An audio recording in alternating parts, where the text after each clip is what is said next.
Hi hi అండి. మేమైతే మేడారంకి వెళ్ళాము. వెళ్ళే దారిలో బయక్కపేట అని సమ్మక్క పుట్టిన విలేజ్. అక్కడ ఒక చింత చెట్టు చూస్తారు, చాలా బాగుంది. ఒక 5-6 ఇయర్స్ బ్యాక్ ఉంచి ఉందంట.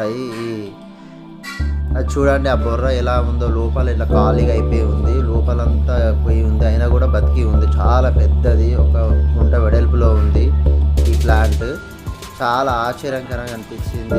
విలేజర్స్లు అందరూ నేను వీడియో తీస్తుంటే ఇది బాగుంటుంది సార్, ఎవరు తీయలేదు, మీరు తీస్తున్నారు, చాలా గ్రేట్ అన్నారు. ఇది మా చిన్నప్పటి నుంచి ఉందని అన్నారు. చూడండి ఎంత హైట్ ఉందో, ఒక 100 మీటర్స్ హైట్ ఉంది.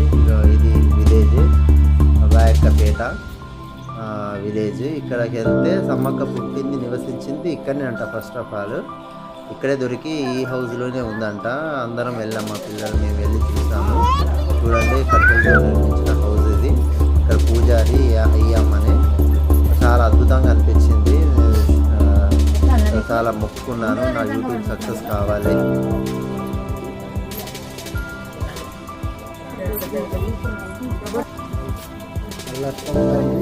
ఏమైందా